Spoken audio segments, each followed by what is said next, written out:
It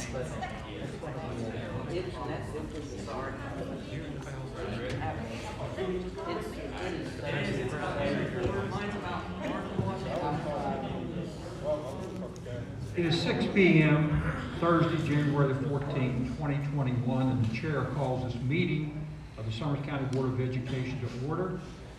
Let it be noted this is a regular meeting, and we want to welcome everyone who's present in the building today, as well as all of those who are viewing us online. Welcome, and we appreciate your presence. Regarding roll call, let the minutes reflect that all 5 board members are present in the building. I would like to ask Mr. Brogan if he would do invocation and pledge of allegiance for us at this time. Our Father in heaven, we just want to thank you, Lord, for giving us another day. Thank you always, God, for our health and strength that we have to go about our daily tasks. Father, we thank you for all these folks that have come out to the meeting tonight that expressed their concern for the ongoing business of Summers County Schools. We thank you, Lord, for all the different branches, the service members, the teachers, administration. God, we just thank you for all the participating members of Summers County Schools and what they do for us here. God, we just pray that you'd be with us tonight as we go through this agenda. May we give each part of it its due diligence and help us to make the best decisions that we can for the betterment of Summers County Schools. Pray these things in Jesus' name. Amen. I pledge allegiance to the flag of the United States of America and to the republic for which it stands, one nation, under God, indivisible, with liberty and justice for all.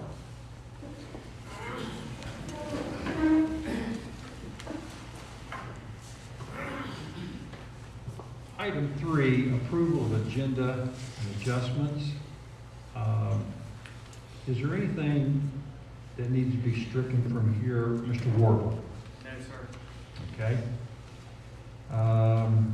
Members, looking over the posted agenda that you have before you, the chair would entertain a motion to accept it, approve it, or make adjustments as you will make the 2021 as presented to us by the Superintendent of Schools. Any discussion?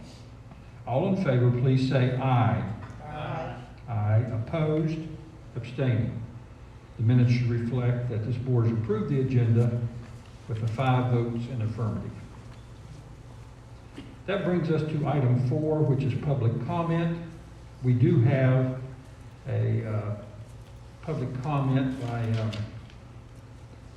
Mr. Jared Hartwell, and Mr. Lee. I would ask all the board members Mr. to go Lee? into your Aye. file. This is Ken Lester. And all Summers County everyone Schools. present as well. I hope you have a copy. I'm going to put you on hold here for a second. I for your wanted to public comment. say that up front, yesterday, the State Board of Education meeting, I joined in with Mr. Warble and his staff and listened to their lengthy meeting. We wanted everyone in the crowd to have the benefit of having a copy of this verbatim, what the State Board passed and did yesterday. So if everybody has that in front of you. And Mr. Hartwell, do you have a copy of that? Yes, sir. Okay. So Mr. Hartwell,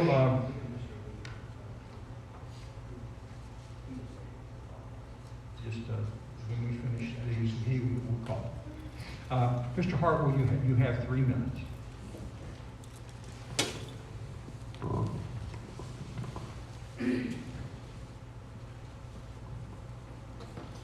All right. Would you like the? I can do that. That makes it easier. Okay.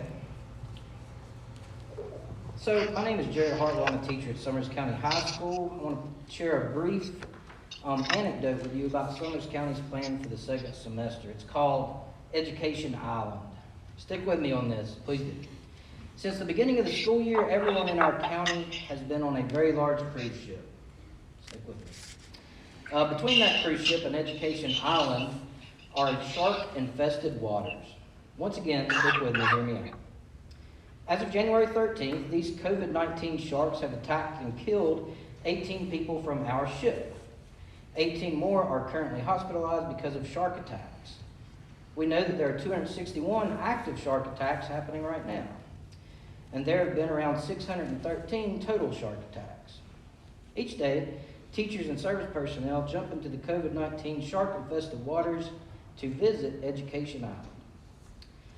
Since September, Option 1 students have jumped in with us. Option 2 students have had the opportunity to stay aboard the cruise ship and watch the reality show that is Education Island on Netflix.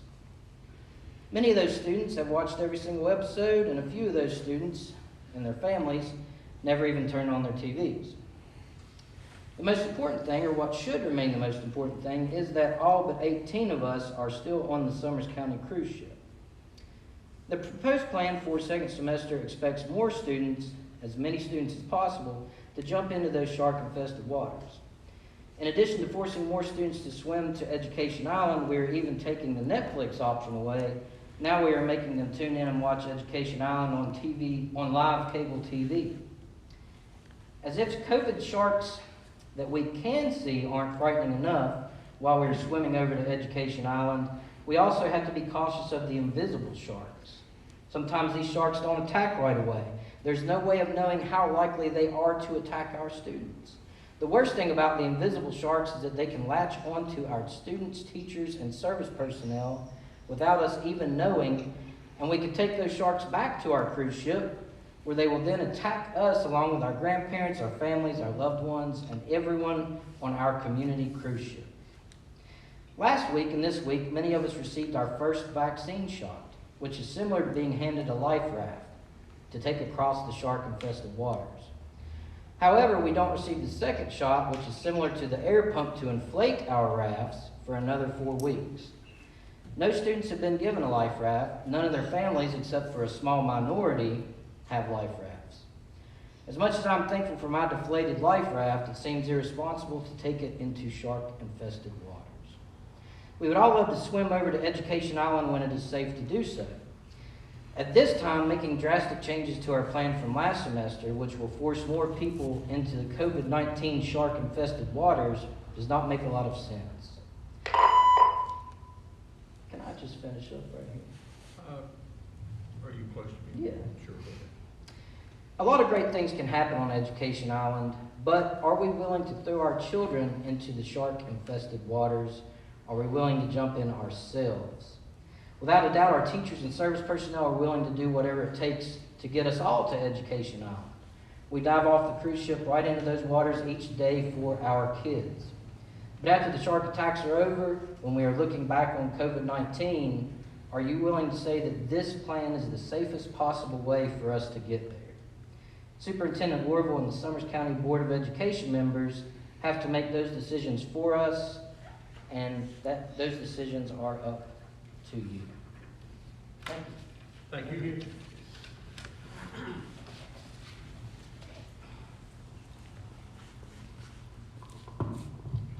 Thank you, Mr. Hartwell.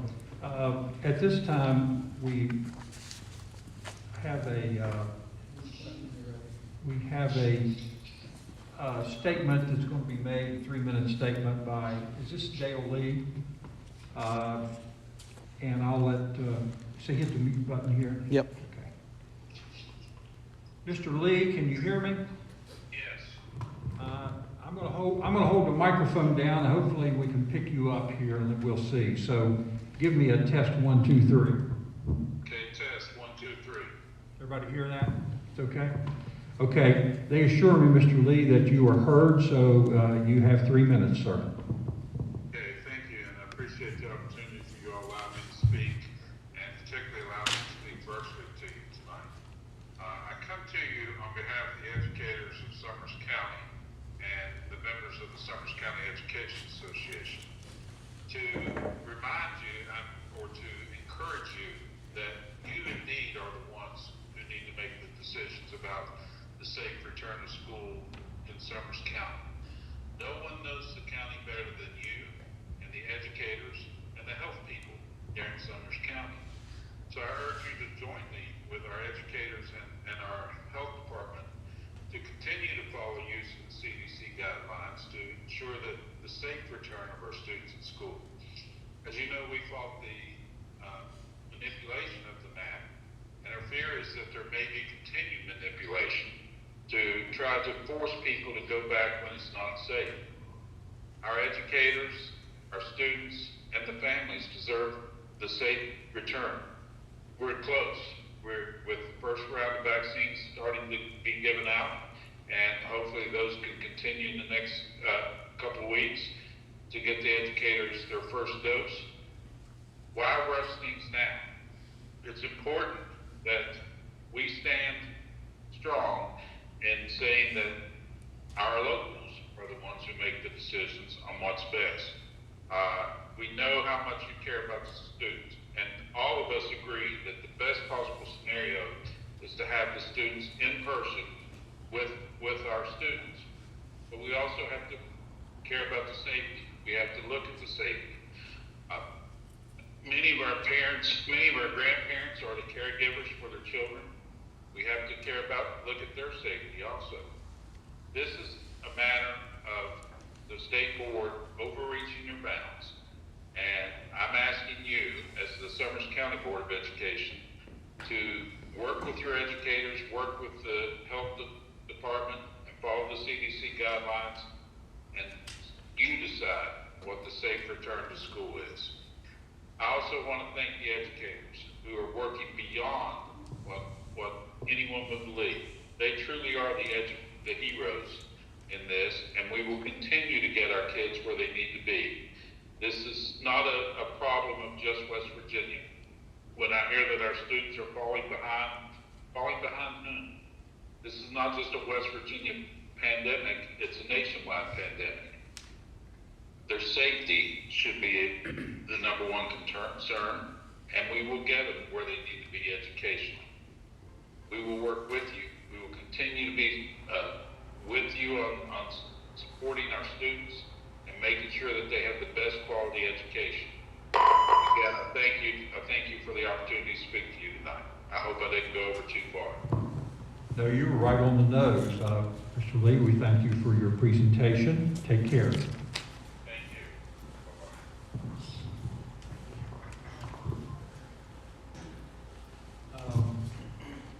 I will come back just briefly to the document that we have, which is verbatim from the State Department of Education, State Board of Education meeting yesterday. I want to make sure everybody has a copy of that, and I'm sure everybody's had a chance to read it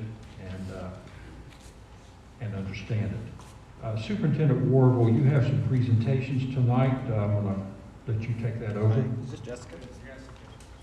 Jessica, I'm going to put you on hold, but you're going to get ready to speak for 3 minutes. Oh, we have another. Okay. I didn't know there was somebody else online.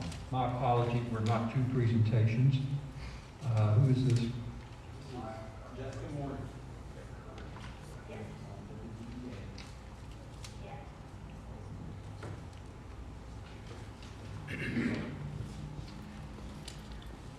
Ms. Morgan, my apology, I didn't mean to shunt you here.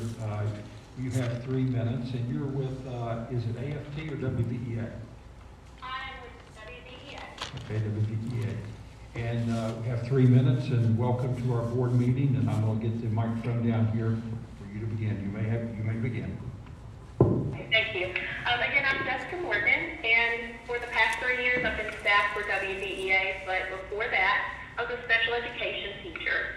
And as a teacher, I was very active in WVEA. And a few times a year, we would get together for holidays, and we would always get a big cookie tray at a lot of different times. One night, I noticed that at the end of the night, there was exactly one cookie of each kind left on the tray. And someone joked that, well, everyone was just too nice to take that last cookie. And I thought, wow, isn't that just symbolic of our educators? They leave that last cookie in case there's someone who didn't get that kind, didn't get to try it. They're so generous and they're so giving. And this year they're giving it all they've got, but they're suffering so much through it. They're trying their best, but they need some help. And so back in December, when you put forth the plan to bring back the students 4 days a week, the Summers County Education Association conducted a survey. Now, some of those results are no longer applicable because we've had a lot of changes since then, but I just wanted to share a few of the things that are still valid. First, when we asked how concerned they were about having a full return with all of the students, 54% were very concerned, and an additional 22% were Regarding social distancing, only 19% said that they could distance their students 6 feet apart, and only 48% said they could space students even 3 feet apart if all of them were to return. And also, I want you to know that 60% of our members in Summers County are also parents with children in the school system, and so they see both sides of how the schools operate. But their voices are not being heard. Also on this survey, we found that 89% of our members said that no one has asked them for feedback in creating these plans for operations this year. I work in all the neighboring counties too, and in Mercer, Monroe, Greenbrier, Raleigh, and many more across the state. The superintendents and board members have sat down multiple times with the local WVEA leaders throughout the year when they've created and adjusted these plans. So we would hope that you might consider doing that in Summers County as well. So please remember, these people I'm representing and talking to you about tonight are the ones who take care of your schools and your students, and they're those ones who are too nice to take that last cookie. And they miss their kids, they're worried about them, and they miss having a normal schedule, but these are not normal times. So please let's all work together to try to get through this. And that's all I have. Thank you so much for your time. Thank you for your presentation, and take care. Thank you.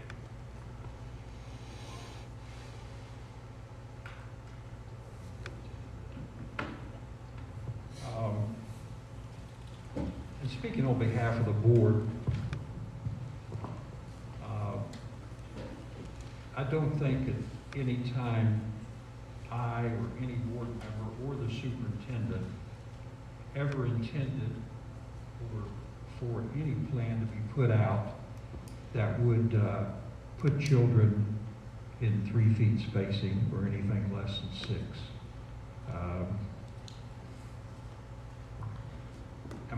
I can be confident in saying that, can I not, Mr. Warble and all board members? That was never an intent, and we would never have violated those guidelines regarding that. So I did want to clear that up. Mr. Warble, is there anything at this time you want to say on this, or you just want to wait till later when you make your presentation? I can wait. Okay, that'll be fine. So at this time, we are at item 5. We have presentations. We have Leonard Price, CTE Electrical Program. And Mr. Price, welcome to our meeting, and I'm going to give you the microphone and take it away. I'm going to introduce Mr. Price. We got to know each other at the beginning of the school year, and we talked about electrical stuff, and we talked about his background being a state fire marshal, which we have to laugh at some things, and we got to take ownership. Did you not write up this county for the room you took over? I did. You can't make this stuff up. So the nice thing about it is he gets it, and he's a good guy. And last week we got to hang out together because we got a shot together, and we were like 2 kids in the doctor's office talking about stuff. And he has a lot of great ideas, but I don't want to take anything from him. I just want to help support him because he's a brand new teacher and he's taking a risk with us. And we are glad you're on board with us, sir. So Yes, sir. take your time with the presentation and enjoy yourself tonight with us, okay? All right. Thank you. Thank you. I am new to teaching, so it's been a heck of a first year to get started. But I do want to just go through, they wanted me to introduce my class and myself. I can't really introduce my class without introducing myself first. My name is Leonard Price, of course. So just a little bit about me so you know my background. Go ahead. Next. I live over in Mercer County. I've been in the electrical industry for just over 30 years. I actually graduated from a vocational class over in Fayette County. I've worked as an electrician my whole life. I've done everything from residential, commercial, industrial, mining, hospital. I've done just about anything you can do, short of working at a nuclear power plant for electricity. Okay. I'm a graduate of Oak Hill High School, so I am fairly local. Don't hold it against me. I'm not from Summers County. Fed Institute of Technology. I graduated of the industrial electricity class. Received a Bachelor of Science in Public Safety Administration from Kaiser University, and I've done some coursework in the National Fire Academy up in Maryland. I hold multiple certifications through the state of West Virginia and the National Fire Protection Association. I'm a master electrician. I'm an electrical inspector, commercial electrical inspector. I'm an electrical code official, electrical code inspector. I know it sounds the same, but there's two different levels of certification there. A fire inspector through the National Fire Protection Association, and a plans examiner. Again, as I said, I've been doing this for a long time. Started my career in 1988 when I graduated. Worked for a bunch of people over the years, and then started my own business in 1998. Ran my business for 20 years until I finally got tired of working for myself, and took a position with the fire marshal's office. I worked there for 2.5 years. I was assigned to Summers, Mercer, and McDowell counties. So I got to know some of you through my time with the fire marshal's office. That was fun. Ms. Duffield will attest to that. It's a long story, we won't go there. But that brought me full circle to here. I'm glad to be back into the electrical field. I mean, electrical is my home. And it seemed like a good opportunity. Summers County needed this program. There's no real electrical contractors in Summers County, so hopefully we can do something to fix that in the future. So that's about me. Now, so that gets me started into the program. I have 3 simple objectives for the program, and first one is course completion and graduation. I mean, that's our goal. We want to get the kids through the course, get them completed, and get them graduated. The second is to introduce skilled craftsmen into the workforce. That's my job, is to make sure these kids are learning what they need to learn and furthering it once they graduate. And they do that by the third objective, which is getting their journeyman electrician's license. By completing this class at the end of their senior year, they can take the journeyman electrician's test for the state of West Virginia. Our course, to do that, they have to take 8 courses through the electrical class. Electrical 1, 2, 3, and 4. Just goes in order, starts you at the basics and works all the way through. And then we have to supplement that with 4 other courses, which is blueprint reading, National Electric Code, residential wiring, and integrated lab. So we do 2 courses per semester, and they just run hand in hand concurrently. So that's like the first semester, we did electrical 1 and blueprint reading. Second semester, we're going to do electrical 2 and residential wiring. So those will run concurrent. To qualify to take the electrician's exam, the students really need to participate in the class. I mean, it's a have to. They have to have a 1,080-hour class, so I have them for 3 hours a day. I will see these students through their high school career more than any other teacher. It's a 1,080-hour class. They have to hold a 96% attendance rate to qualify for the journeyman's license. They're only allowed to miss 12 days in a total of 2 years of the program. They also have to have an overall grade of B or better. They have to complete the OSHA 10 certification. I'll go through OSHA here in a minute.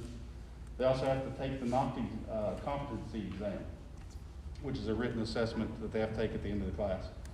So you got to understand the kids can be a completer of the program, and they can get a certificate and they can graduate. The journeyman's license is another step. They can complete, but maybe they don't have the B average or they don't have the attendance, so they can't take the exam. So our goal is to get them to the journeyman level. So how do we do that?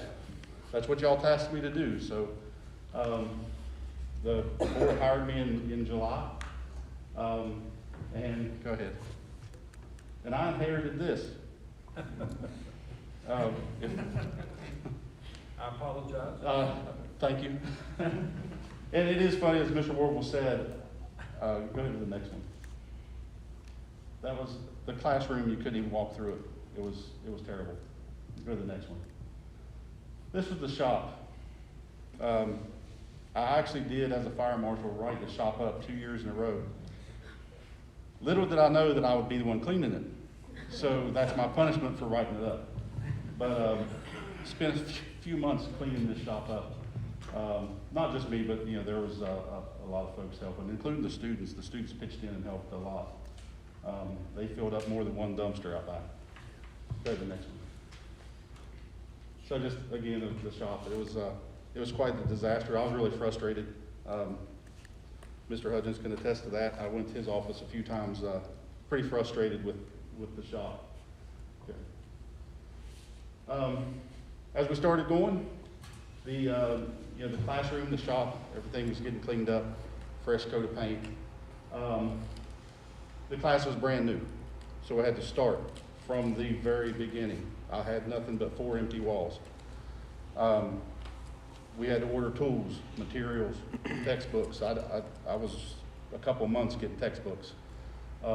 Another trip to Mr. Hudgens' office complaining about textbooks. And myself, I had a huge learning curve. I'd never been a teacher before. And I'll tell you just a quick little story. I went to the office one day, I was looking for a stapler. I had no idea about teachers' funds and how that worked. So I went to the office and I was like, hey, what do I need to do to get a stapler? And they're like, well, you can buy one with your faculty senate money. I'm like, well, what's faculty senate money? I just need a stapler, So a huge education process for me to learn, the ins and outs of how to actually do what was needed of it. Good. So the class progressed, got it cleaned up.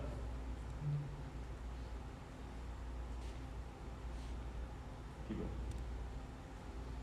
going. Moving on in through October, December. Now I had the classroom cleaned up and the shop cleaned out. I had this nice big empty shop. I had to figure out what I'm going to do with it. So, you go through most of the electrical programs in the state. They've been around for years and years, and they've been through their instructors. So it was a blessing and a curse. I got to step into this empty room and, do something with it. I had several different layouts, different plans, how we were going to fit, what we were going to do, how we were going to do it. The tools started arriving. We got our tools coming in. And I brought just to show off what the kids are getting. And I gave these to the kids, and these are their tools that they'll have for the next 2 years as they're in the class. So they get a nice tool bag, a tool pouch full of tools, and they're blessed. These are all, everything is just brand spanking new. So, we spent, between the school board and the grant that allowed us to get this started in the state of West Virginia, we were really fortunate to be able to purchase everything that the kids needed. Nothing was secondhand. Everything we have is nice, shiny, new hammers. It's really something to be proud of. Hopefully we can keep them in that good a condition for the next several years. Okay. Textbooks. So again, we had no textbooks. We're trying to get all this started. And you have to understand, we cover a lot of ground in the electrical. Again, I have them for 3 hours and 8 minutes a day. So they have 4 textbooks that they were issued for the first semester. You have your core curriculum, your electrical 1, the National Electric Code, and the Uglies book. It actually is called the Uglies book. It's an electrical reference. So they have all 4 of these books that they have to keep up with just for my one class. So, they really struggle it's new to them. They're not used to carrying so many books for one class. Throughout this same time, we started our simulated workplace. The students selected Bobcat Electric for the name of their simulated workplace. And we started our chain of command, our structuring. It starts out top of the board of directors down to project managers, foremen, safety personnel. We created our policies and procedures manual, our drug testing and everything. So we worked real hard on our simulated workplace. We did our OSHA 10. We worked on that. OSHA, I got one of the cards. When the students complete the OSHA 10, this is a national certification. And they get a certificate and a wallet card that's got a number, a national number on it. Any employer can pull this number up to verify that this card is proper. So it's a self-paced 10-hour program that covers basic safety, basic construction safety. Everything from fall hazards, personal protective equipment, health hazards, fire protection, hand and power tools.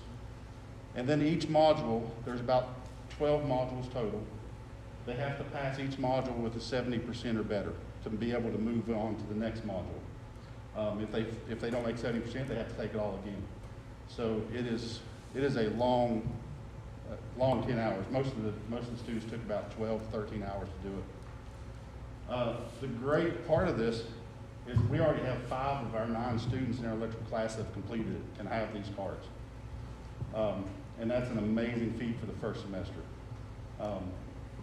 They don't have to have this done until the end of their senior year, but they jumped in and 5 of them have already finished it. So that's, my hat's off to them. So moving forward from here, we're trying to get through our level 1, electrical 1. We're a little bit behind. I should be moving out of electrical 1 by the end of the semester, but with what we've been faced, we're a little bit behind. I'm about 3/4 of the way through the first book, so I'm hoping we get caught up. We were a little bit behind because of the shop, and now that we get out there, we can try and move a little quicker. We'll move into our level 2. Go ahead. And then here's what the class has turned into. If you haven't, I welcome anybody to come over and take a look at the class and what we're making. Fresh coat of paint, some new desks. It's really cleaned up nice. Out in the shop, I stole some desks from the middle school, made nice little personal workbenches that we're social distance properly out there in the shop even. So these rooms that you see, they're still under construction, but we're working on those. And the students will move from a workstation, and they do things like this. And this is actually some of the students' work. We start with the basics. And it's just twisting wires together, right? But you gotta learn how to do it and how to do it properly. And this is actually some of the students' work. I just selected different ones from different students. So they learn the different splices, how to splice wires together. That's where your basic doing electrical work starts. And then learn how to solder the wires, how to splice them, how to solder them. So they work on their workbenches, and then they'll move from the workbenches, go back into the rooms. And these rooms are 4 foot by 4 foot, open studs, so then they can go in there and they can mount boxes, mount light fixtures, and learn how to do their wiring. And they do that in these rooms. So I'm still working on the rooms. I don't have them all finished yet, but it's a work in progress. Okay. Our tools, like I said, we were blessed with a great selection of tools. We have a nice tool room over there now. We have a caging area for all of our materials and supplies in the shop. So it's really come together nice. Any questions for me? That's really just a breakdown of what we're doing and how we're doing it. Otherwise, So great. you have 9 I'm sorry? So you have 9 students? I have 9 in the electrical class, yes. What grades are they in? I have 3 that are actually sophomores. The class is designed for juniors and seniors, but we do have some sophomores. And they can complete the class. The only stipulations they have is they can't take the journeyman's test until their senior year. So even if they complete the class as a junior, because of their age, they're a year or two. You have to be within so many months of your 18th birthday. So they could complete the class, but then they'd have to wait till their senior year to actually take the exam. I know somebody that's currently in electrician school to get the journeyman's to achieve that. Mm-hmm. And it's big dollars, and I'm just so thankful and appreciative of the way things have fell in place to be able to have this. Yep. And I'm also, I didn't mention it, but so it's a 2-year program. So since this is the first year, I only have 1 electrical class. So I am teaching some freshmen. I have 2 classes of freshmen teaching what they call career exploration, which is a basic safety class. Do you So- have any idea what the capacity of how many could you have? In my class, Mm-hmm. normally or socially distanced to where we are now. Yeah, I guess socially distanced right now. I can fit about 14 people in my class comfortably right now. In the classroom. I just hope in the future more kids can realize what a good opportunity this is and take advantage. Yeah, I mean, once we get back to normal, we squeeze them together a little bit, I can fit a regular classroom in there, but right now we can fit about 14. I have 12 desks because most I have in any class is 12. So, any other questions? I appreciate the opportunity to talk about myself. Who doesn't like to brag about themselves a little bit? If you need anything, just come see me. I really appreciate you coming down and stepping up and taking the position. And I'll be down with your room with it. Absolutely, come see me. Yeah, I'd like to see it too. Thank you very much. Hey, Mr. Price. Mr. Price, in your opinion, would we be okay with the fire marshal now? I think he's already finished for this year. I think he was in this the other day, wasn't he? He was. I trained him though. That's why I was asking the question. Okay, thank you. Thanks for all you do. We appreciate your work. That's for sure. We're getting a lot of bang for the buck there, Mr. Price. I'd like to take just a moment and say we've come a long way in a year with this program. I know it's in its infancy. I would like to thank Dr. D'Antoni for helping us with this program and all the money that she gave us to set up this opportunity. This is another option for students in Summers County to gain job-ready skills so that when they leave high school, they have an opportunity for employment in an area for which there is much demand. Also would like to thank Barry Chris for all the work that he did with us. In addition to that, I'd like to thank our CTE director, Mrs. Jones, because I know she's had to do a lot of work to implement this program and get it ready for use. So Ms. Jones, thank you for that work on that. And also I'd like to thank the principals at the high school because a lot of coordination's gone on. And I hope that we will be aggressive in recruiting more kids and sell them on the idea of what a wonderful opportunity this is. And Mr. Price, your resume far exceeds our wildest dreams when we were looking for an instructor. I want to thank you so much, and I can see how prepared you are. I've been to your room. And Mr. Angel, let me know when you want to go down. 2 of us can go down. We'll go down and look at this. But thank you so much. And to everybody who's involved with this, appreciate it. And let's keep up the good work. I have one more question. Sure. Mr. Price, did you get a statement? I did. Yes, I did. Very good. This brings us to a second presentation, and it looks to be Christy Schaefer and Ken Lester. This is on a Verizon grant and new live teaching. So, all right, Ken, you're up. Mr. Lester? Thank you, President Duncan. Christy cannot be here tonight, so the Verizon grant will move to the next board meeting. It's going to be a great grant, and it's going to help our students. It's targeted at girls for STEM, So she'll present that next board meeting. But the live teaching training, I wanted to have Amy Smith here. And the reason I wanted one of our tips here is because this training that we prepared over the last 2 weeks, all of this came together around New Year's Eve. We showed up here at the board office and plotted out a plan for what we were going to do New Year's Eve. And based upon the student feedback in their focus group that they met with Superintendent Warble, based upon the data that the principals provided about the failure rate in option 2, which is self-paced, asynchronous, if you hear that term,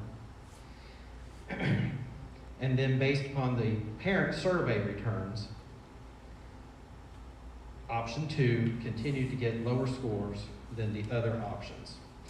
So when we completed all this training over this last week, so every teacher in our system, and even the long-term subs, attended, even though grades 3 through 12 are the only ones that's technically required to be live. They got to, you mentioned, and we were talking at some point, you mentioned that you would like a report on the Google Enterprise features that we were going to show them. So I'm going to have Amy come up, but our training got validated yesterday in the state superintendent's meeting when Superintendent Clayton Birch stated that self-paced, asynchronous learning is not virtual and it doesn't work.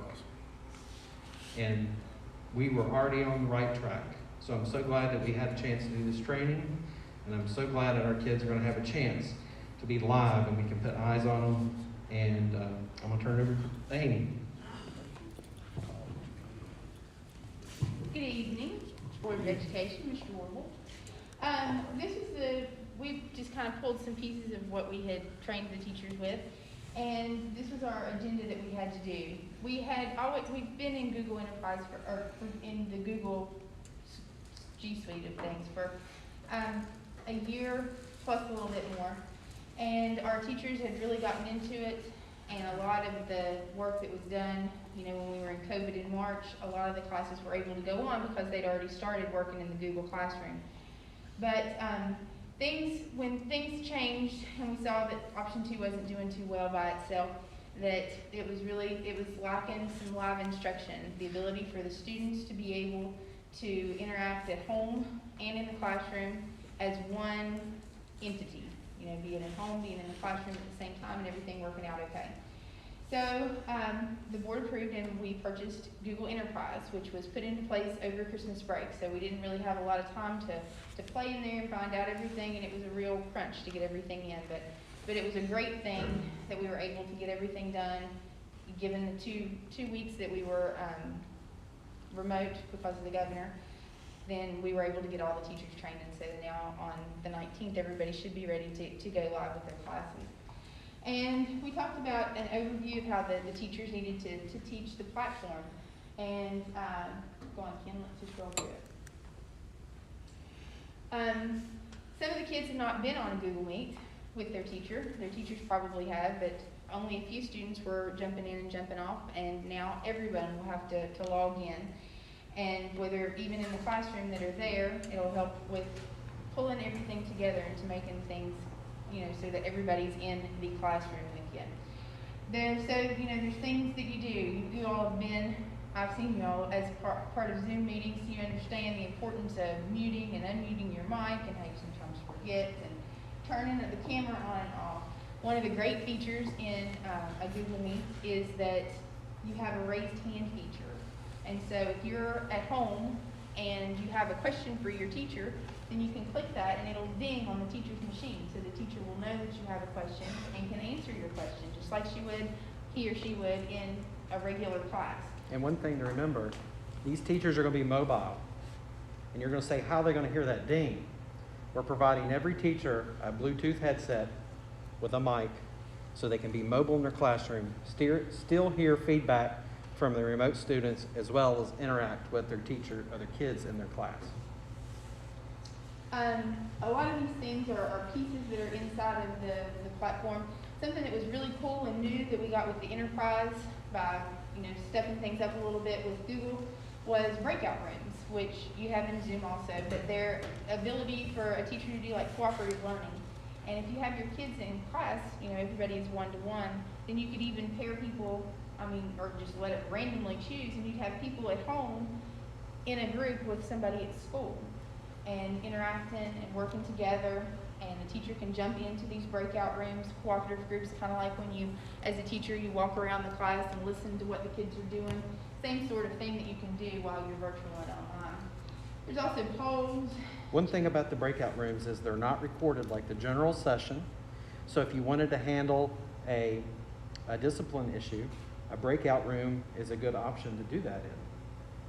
Also, breakout rooms are a really great thing. If you have one student that's just really not understanding what you're doing, you can set the other kids on a task and take that one student into a breakout room and explain things a little bit more, just like the one-on-one that you're able to do. Elementary teachers, I think, are fantastic at it because they do a lot of station work, and so they can talk really to just a couple of kids. And if you had a couple of kids that were really struggling with it, you could push them into a breakout room and join, and still while the other kids are still in the main room, which is being recorded, and working on whatever the assignment is, just like things would roll in a regular classroom.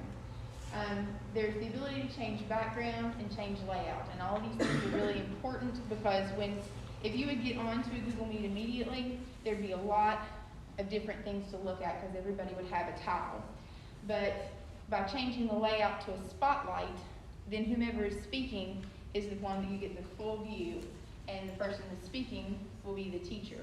And they can also pin the teacher to where that's the only person that they see, so it's not like they'll be chit-chatting with their buddies while things are going on. Now, we can't control what happens at home, but the instructions will be for them to go into spotlight mode and pin the teacher, and so that they can interact with what's going on in the classroom. Jamboard? Yeah, Jamboard is here with whiteboard, and Jamboard is a whiteboard that it's really cool. It opens up in chat, and so that they can click on it, and everybody gets into this one board, and the teacher could use it as something to write on like they would a whiteboard, or they can let everybody have editing rights, and then you could do something cooperatively on the board. And so it's a very neat feature also. Jamboard becomes a virtual touch panel that each kid can write on it and edit it, and you can give editing permissions simultaneously.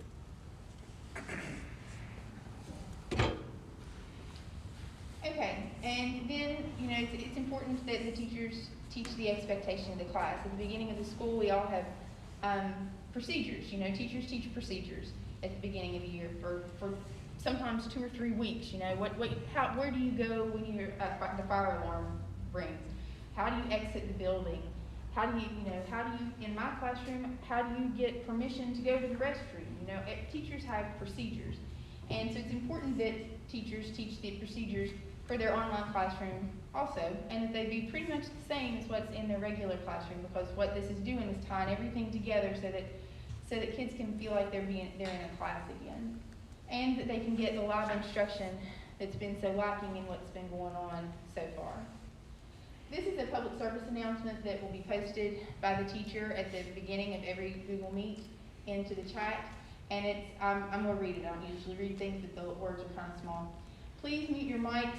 Under the 3 dots on the right, change your layout to spotlight and pin me under the people icon by clicking the 3 dots next to my name. Your class is about to begin. Notice this broadcast is for educational use of enrolled Summers County students. Any reproduction and or retransmission of the content is strictly prohibited. Recording and or posting to any social media is a violation of Summers County Schools' acceptable use policy. Dress code for the school will be followed. And that's just something to remind the kids that this is school. Even if you're at home, that this is school, and you're not allowed to videotape what's going on in your classroom when you're in the classroom, and you're not allowed to do that when you're on a Google Meet either. And I think that it gives the teachers a greater sense of security in being online with things when they know that there are rules, just like there are rules. That chat posting is documented in the chat and the recording. So when the recording gets posted to their Google Docs, it's in there as a is a notice that always follows that recording. Another nice thing that came along with Enterprise was unlimited originality reports. And what originality reports are plagiarism reports, really.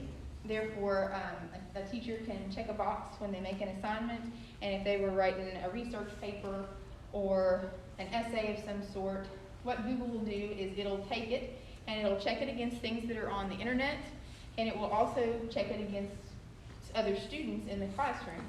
And it'll flag those things and even tell you where that was found and copied and pasted from the internet, and it'll tell you how to cite the source that's on there.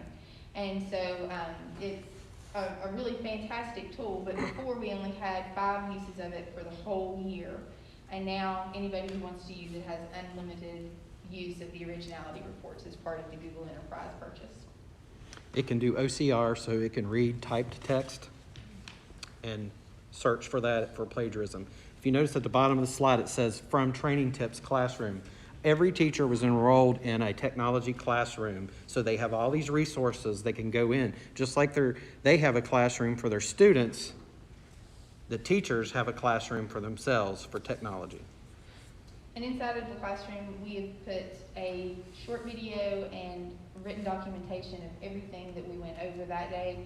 And it also has things that we're doing in some other programs that we have worked with CAMI, which is another program that we purchased, and just a one-stop shop for when you need some help.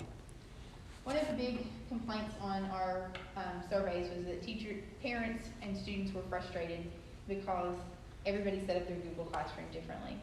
So when we did this, we put forth a best practice for it, and they set up topics that had the date ranges so that kids would know where to go to find stuff, and set stuff up in Monday through Friday so that within the week things were in order. These things are drop and draggable, and I don't think some of the teachers even realized that. And so sometimes it was frustrating for parents and students alike to have to learn. You know, my daughter is in high school, and so she had 7 teachers, with 7 teachers that set up their Google Classrooms different, and 7 different expectations for what was going on. And in the very beginning, it was very frustrating to find things even because everybody was learning.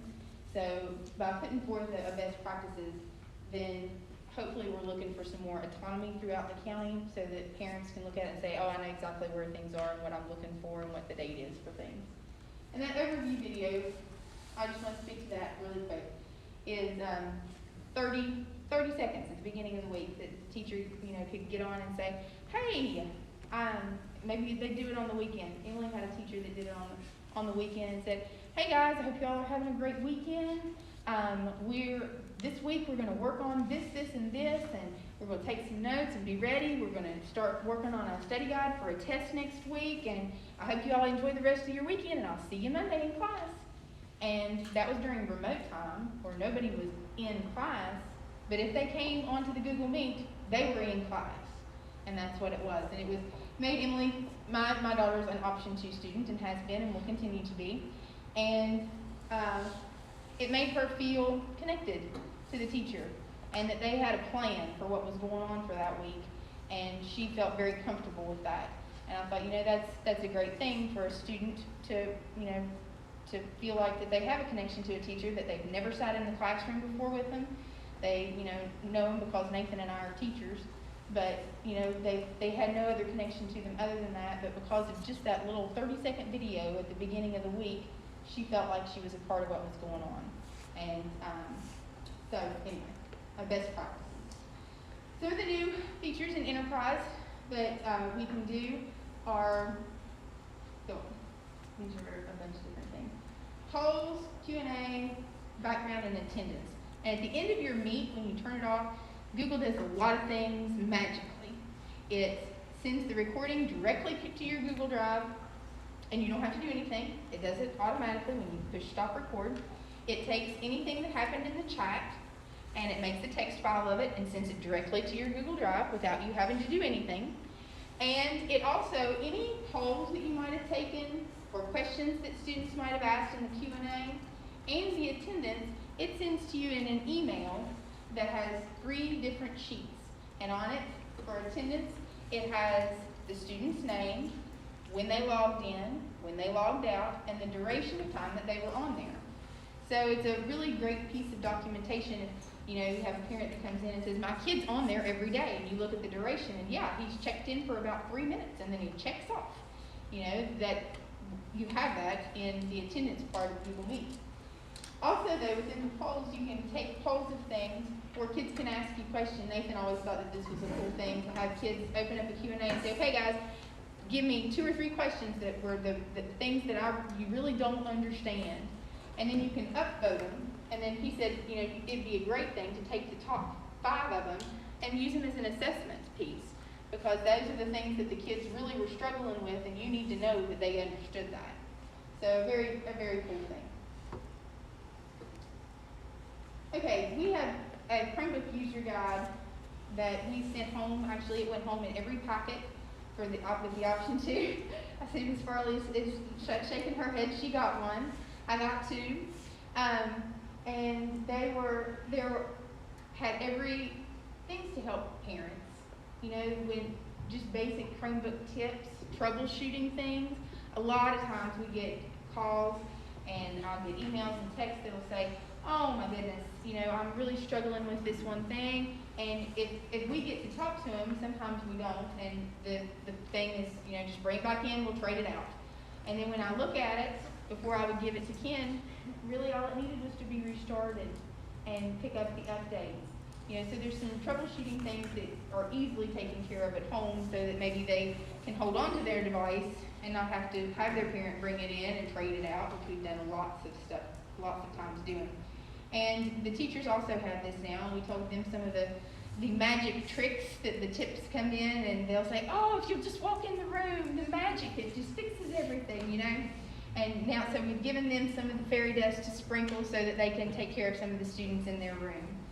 And then we wanted to make sure that everybody knew the past couple weeks have been rough. I'll just tell you honestly, it's been a hard 2 weeks. We've trained, you know, we did 2 trainings in the big schools and then 1 training at each of the little schools. These were 3-hour trainings, and that the teachers were very involved in, asked lots of great questions, and you know, we took them in very small groups to make everybody feel comfortable, and so that they all had an opportunity to ask the questions that they felt that they needed. And my goal as a parent and as a tech person is to make the teacher comfortable so that they can do what they're best at, and that's teach. And that's what I want for my daughter, and I think that's what every parent and that's what every teacher wants too, is just to get in there and do their work. And so hopefully by the purchase of the enterprise and being able to have these controls, the teachers will become comfortable. It's a new thing, and new things are never comfortable. But I hope that they'll feel comfortable and be able to move through and do their classes and have their kids sitting right here on their desk and sitting out there and talk to them and work with them in a seamless fashion, even though they're not all there in person. And so anyway, we talked about teachers being the first point of contact, because it used to be when I was just in the middle school, I knew most of the kids in the middle school. Now that I'm working all over the county, I don't know them as much as I used to. And so but who knows them better than their teacher? Their teacher knows them. And if the teacher has now some magic fairy dust to sprinkle, and if their dust doesn't work, then they'll call us in and we'll take care of that. We also deal a lot with account management, with all the accounts that we have, getting everybody's passwords and usernames and such. And then a lot of times the machines are just broken.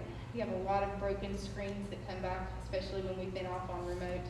And those we ship right on over to Ken, and Ken takes care of them, and we give them a loaner device in the meantime so that students always have the device all the time, because it's necessary now all the time. I really appreciate your all's time, and if you have any questions, I'd be glad to answer them.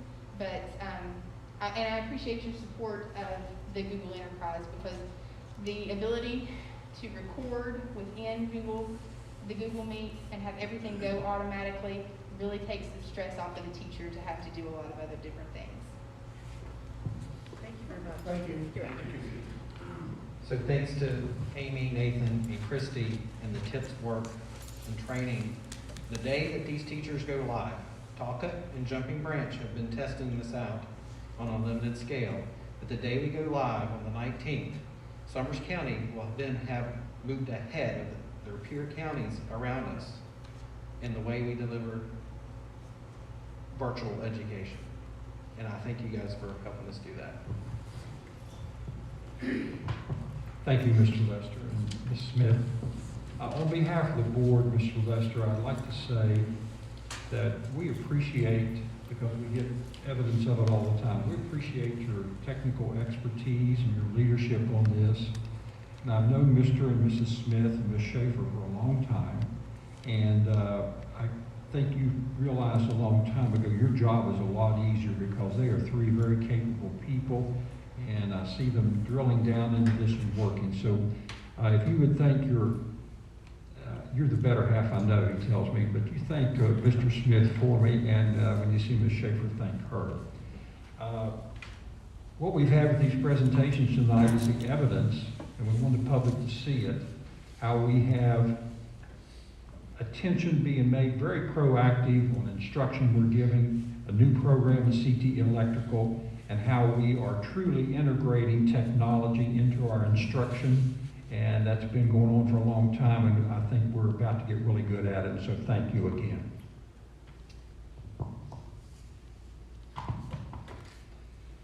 This brings us to item 6, approval of minutes. Everyone has a copy of minutes from December 17th, 2020 and December 22nd, 2020. If no one has any objection, the chair would entertain a motion to approve those minutes, if you in fact do approve of it. I'll make a motion to approve the minutes for the 17th and the 22nd. I'll second. There's a motion on the floor by Mr. Angel, seconded by Mrs. Farley, that this board approve the minutes of December 17th, 2020 and December 22nd, 2020 as presented to us by the superintendent and his staff. Any discussion? All in favor, please say aye. Aye. Aye. Opposed? Abstained. 5-0 votes in affirmative. The board has approved December 17th and 22nd, 2020 board minutes. Item 7, any student success stories? None this month. None tonight. We have seen instructional initiatives about as good as it gets tonight. You just witnessed that in our 2 presentations. That brings us down to community volunteerism. And any school system, any organization works better when you have the community involved. And if you look at the agenda, and I'm going to let Mr. Warble, I'm going to let you discuss this. I've witnessed some of this, and we are fortunate. We're getting more and more people involved in volunteerism in our county, and that's so important to us. Mr. Warble. As you can see, we have 4 groups we'd like to thank. The first one is bulldozing, and we had 3 gentlemen that I know that worked on that, and I know Miss Duffield even had to go run and get them stuff because we had a hose that broke one day that I was there to witness, that I know of. But Galen Cole, Matt Hinton, and Bo Donahoe, I know all 3 did a wonderful job. If you'd like to take a tour of it, don't go tonight, it's too dark to see what they've done, but they did a great job of flattening out everything that was put down on the back behind the baseball, softball diamond complex. They did such a good job, I think we might even have almost an acre. Don't quote me on that, but Miss Duffield and her team will probably maybe do some measurements and get that looking a little bit nicer. And what we'd like to do is have the carpentry class and the FFA class use that and share that back there because there's room for them to use that. And that little house we keep talking about, I hope we're about done talking about it. And we can find a home for that. I did jokingly tell the guy when they found some rocks back there, and I think Miss Duffield can quote me on it, I said, if you need to put the rocks in a big pile, the goats will like that someday, because goats like to climb at the top of the mountain. But on a serious note, they did a great job. I went down there the other day and they said, would you like to drive one of these dozers? And I thought, as a little kid in me said, yes, I would. And then the adult side said, too much insurance because I'll put it in the river. But that's another story for another day. But we are so thankful to have these gentlemen work with us. And Bo, if you're out there on the internet watching, I know you're interested in the Massey. He talked a little bit about that. I think that's part of a collection. So if we put that out for auction, I know one guy that loves that. I don't think we could get him off that, and I know Miss Duffield said, that's ours, get off of it, and that's a whole nother conversation. But that's what I like. We have people who volunteer, help, and joke around while doing some good hard work. So they did a great job down there. Proton packs, David Woodrum is now going to be our senator, and him and Jerry Grimmett, they work to help us out. Brian Boone now has proton packs. He helped work that out with them, and we have proton packs now for every school bus and every building, and that makes the job so much quicker for our bus drivers to just spray down the bus after the kids have been on it, and they can do that twice in one day, easy for before and after. And anytime you go on any trips now, you can do it after they've been on the bus and let it air dry. Our bus drivers have worked hard to clean, and they're tired of using wipes on every stinking. Think about your car at home when you got to work on cleaning out your car, the shop vac. A bus is much, much worse, and to have a proton pack to spray it down and let it air dry, that's much quicker. And we can also do that in every school building now. So we're pretty blessed to have that. So we want to thank those two gentlemen for making that happen. That's not a cheap endeavor, and that is great to have those donated to us. Speaking of a donation, this was in money from Mountain Plex Properties to our high school and our middle school programs. We were able to take a picture with our two teachers and with Miss Allman with that, and we were so grateful to receive money. Who doesn't like to get a donation of money? And I know those gentlemen really appreciate that for the music program, so we want to thank them. And last but not least, the last 2 weeks, we've had Dina Pavant and Sandra Ball help out with vaccines. I was told today by Dina there was 140 shots that were given in our arms of our school employees. That's impressive considering pound per pound we're doing really well in this county getting our vaccinations. I've been told that there won't be vaccinations next week for our school employees, but the following week, so the last week of this month, we'll get the rest of the people that wanted a shot. Now this is the good thing and the bad thing. People who said they didn't want a shot are now wanting them. So what we're trying to do, Marcia and I, is let the State Department know that so we can get as many as we can to get everybody a shot, because the second round will be coming the beginning of, Mr. Price, do you remember what they told you and I? Like February. 4th of February. There you go. So February 4th is the second round for our school employees, and hopefully by March, everybody will be inoculated that wanted a shot. So that's the good news. The bad news is we can't get them quick enough. And I know working with Chad Metter, I want to give a thanks to him because he's worked hard.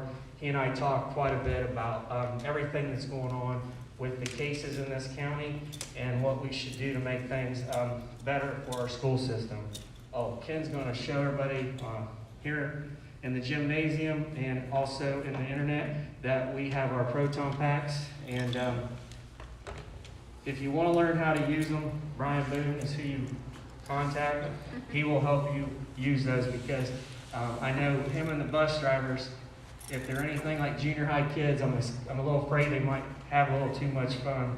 Jimmy, do you and your brother play? Oh, yeah. Okay. That's what I'm afraid of. They're having too much fun with proton packs. But on a serious note, we do have people worry about the safety of our children, and they want it clean, and we want it clean for our staff. Our staff, you can see with Amy's presentation, I want to thank the tips. They did work their tails off. I want to thank the staff. They were willing to learn new material. It's not easy to learn this new material because most people who are in education didn't go to college to do this. This is new. So we will make mistakes. Please give our teachers a little bit of leeway here because they're trying to help our kids. And they're trying to make it better as much as you possibly can with this situation. So please give us a little flexibility as we move forward. But again, our thanks goes out to those people to help us out. On that note, just want to show you guys real quick. Can you just move your camera there so people can see? You guys can see we spent COVID money on these plexiglasses. Every student and teacher, we have plenty for everybody, and we can order more. But what's nice about cleaning these is these proton packs, you can just spray them down and walk away, is what I've been told, and that will work. If you want to wipe them down with a wet wipe, that's fine too.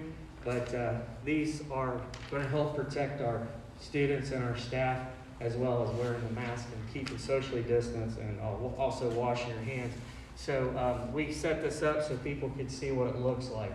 Now, if anybody knows, here's what would frustrate me as a teacher. Not going to fib to anybody. You can knock those over, and that can be a nightmare. We're told they have some sticky tack to hold that down, but let's be honest, kids are going to be kids. Again, we have to work with them, reteach them, retrain them, and say, guys, I know you're seniors in high school, but come on, okay? It's the older kids that tend to act like they didn't know what was going on, and the little ones, they just want to be in school with their friends, and we're going to work with them the best we can. But again, our thanks to all these people that are donating their time and energy, and if you know of anybody that is helping our school system out and we don't know about it, please let us know so we can thank them at these meetings, because it's important to thank our volunteers. Thank you, Mr. Wardle. I wanted to mention on the bulldozing, those guys have some magic dust, because we now have a huge lot down there, and there's no way you could realize how big that lot was. It looks great. And I think Bo Donahue, I think that's his equipment, and he hauled his equipment down here, and we used his equipment. Is that correct, Mr. Warble? One of them is his, one of them is Matt's. Okay, one was Matt's, okay? And they did that work, and it turned out to be a much bigger job than they thought, but they stayed with it, and it looks great, so we want to thank them. And we want to thank all our volunteers. And I'd like to ask everybody, just join me in a round of applause for this type of volunteerism.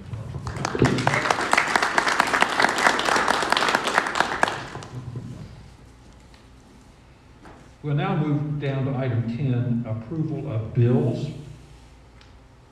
And everybody have a packet, a copy of bills.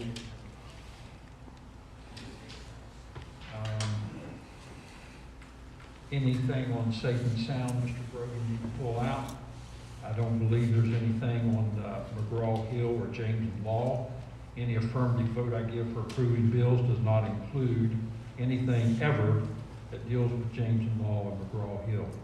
So having said that, if anybody have any questions about the bills, Mr. Angel? I've already talked to Mr. Crook, I'll make a motion to pay the bills. There is a motion on the floor by Mr. Angel, seconded by Mr. McBride, that this board approve the bills as presented to us by the superintendent and the CSBO. Is there any discussion? All in favor, please say aye.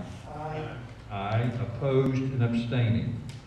5-0 vote in the affirmative. This board has approved the paying of the bills presented to us. Do we have transfers and supplements?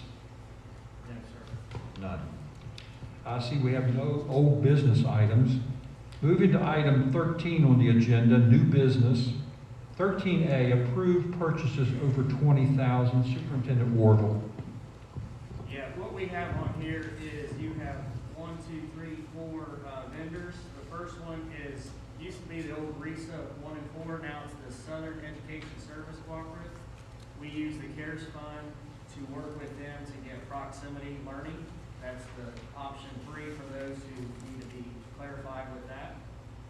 The second one with transportation has Parts and More.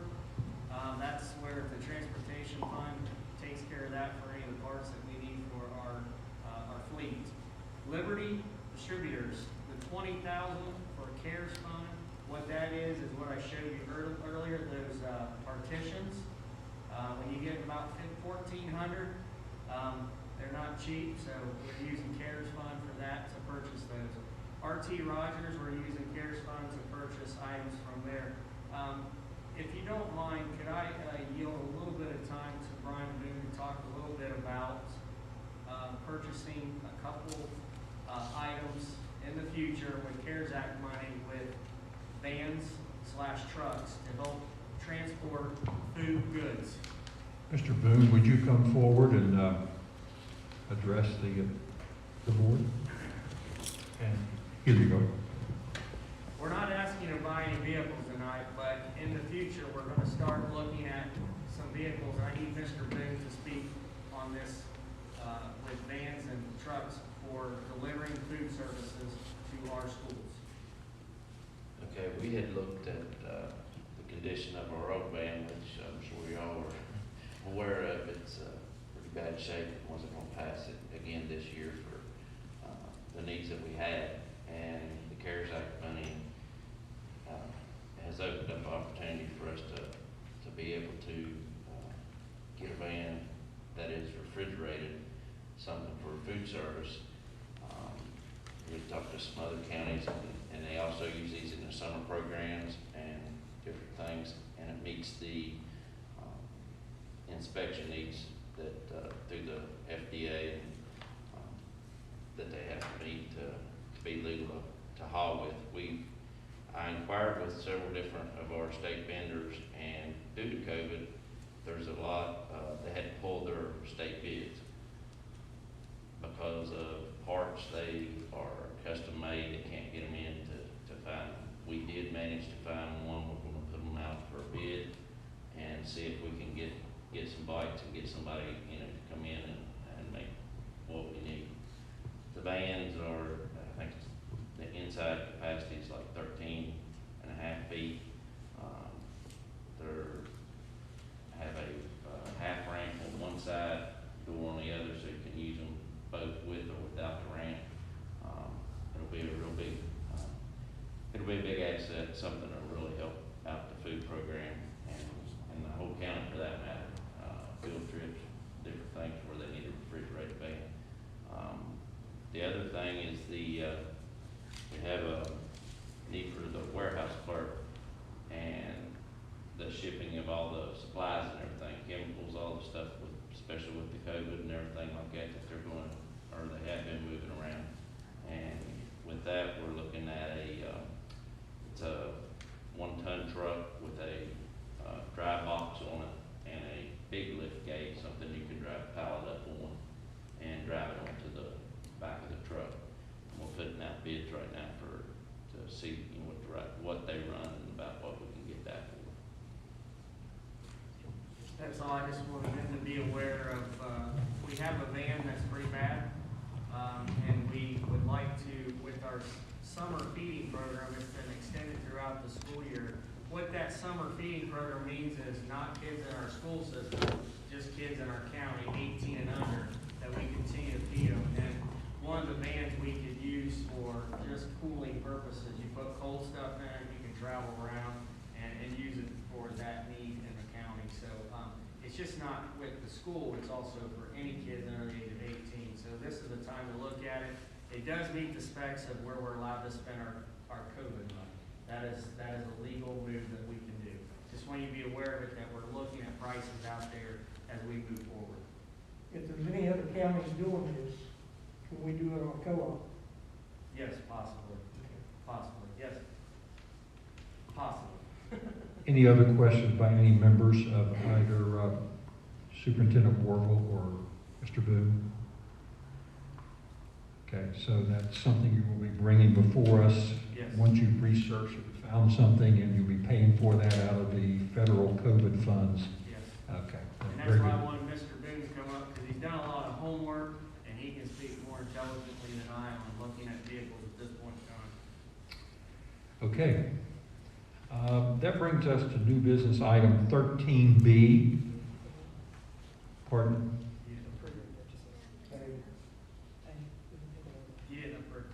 Okay, I apologize.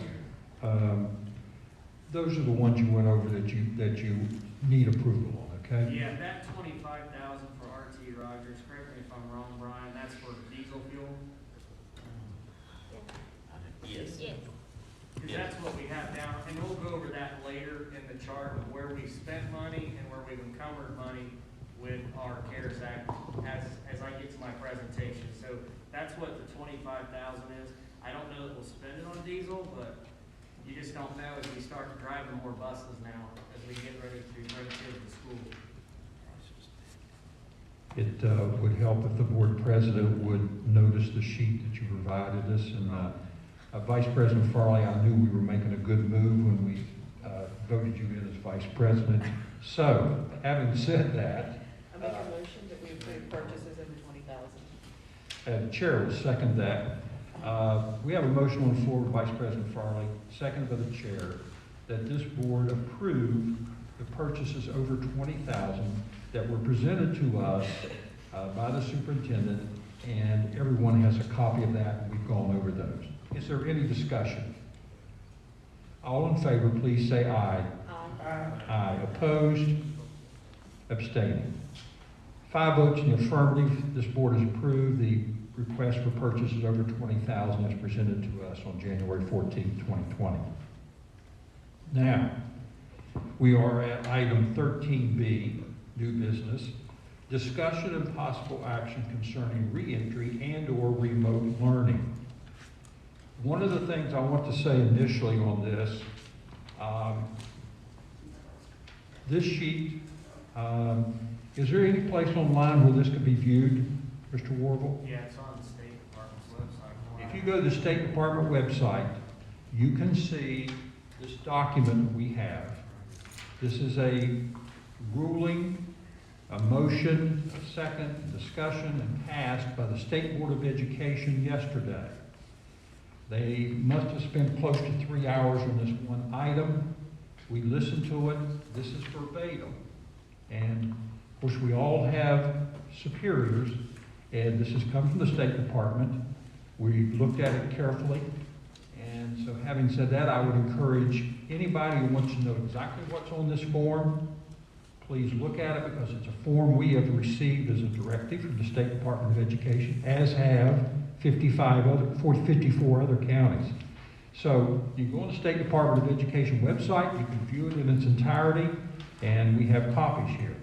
So having said that, Superintendent Warble, I want to turn this over to you at this time, and you take this away and anything, and we'll then give any board members who want to speak to this opportunity, but you take it away.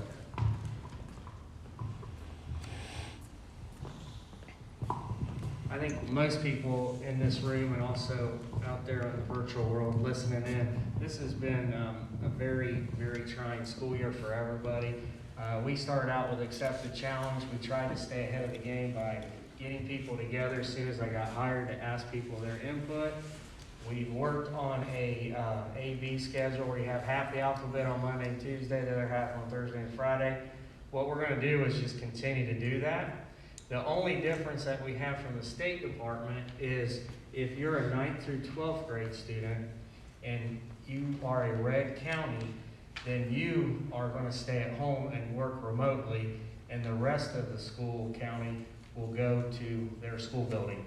The difference is there's no more county map from the West Virginia Department of Ed.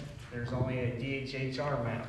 Right now we're in the red. I would assume we're going to be that way for the next couple of weeks easily because of what I've heard from epidemiologists, doctors, and also pharmacists, because they're all in this like I am. You're always reading reports, you're getting information, people are sending me stuff. All I can say is this is not an easy decision, but we're going to try to move forward with all the PPE supplies. All our staff's been trained. We're trying to work on this the best we can. All I can say is this: on Saturdays, I'm going to look at the map.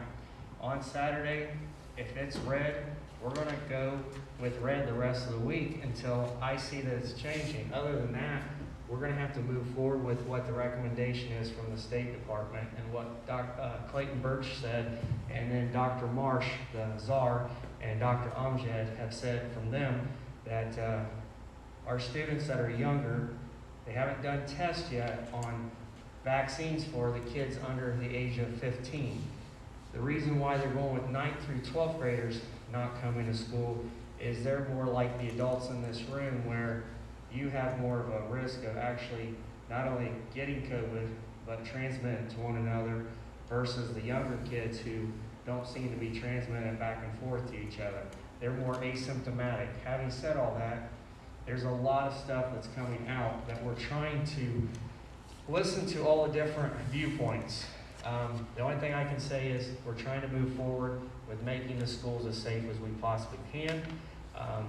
And we have to wear a mask, we have to stay clean, we have to be socially distant, and we're trying to use barriers like this to help out. And then for those parents that have no internet at home, we've tried everything we can to give them Bobcat Connect with Wi-Fi. Some questions have been asked, and I have to state it so everybody knows. I cannot purchase Wi-Fi connectivity to people's homes. That's illegal. I can't use those funds. I can't use COVID money for that. That'll put me in jail. It's not that I don't want to do that for people, I just am not allowed to. What I can do is provide a gym like this, or a gym in Hinton here that the middle school used to use. That gym can be used. We can use facilities that are bigger for internet halls.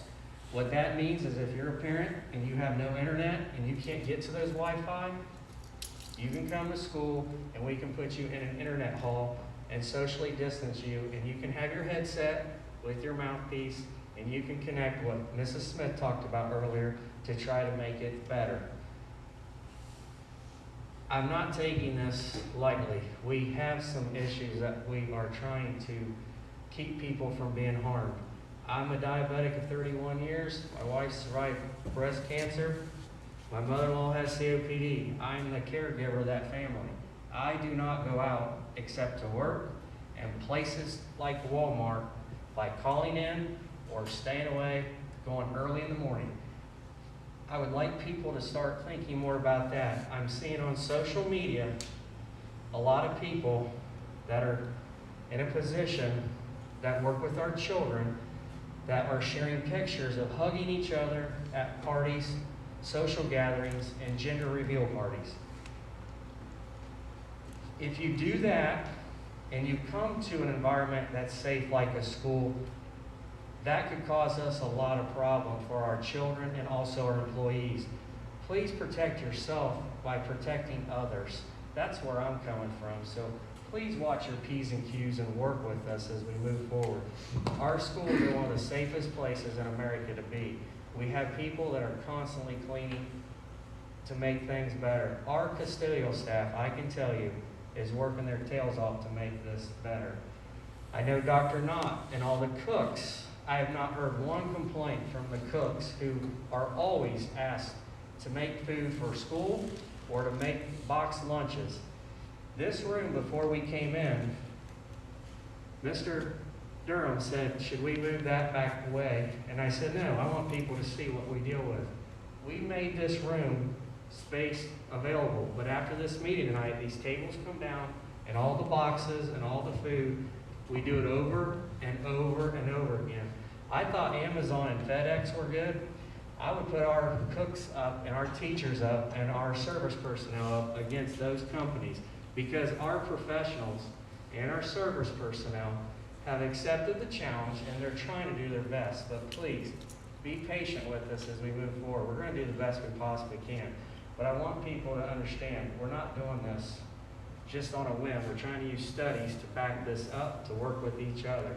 I'll feel a lot better when we get our vaccines through everybody. And March will be a lot better for everybody if we can get more people that second round of vaccines. Because this is not an easy decision to make, but we're going to support what the West Virginia Department of Ed said. Well, I can't speak for you guys. That's what I'm suggesting.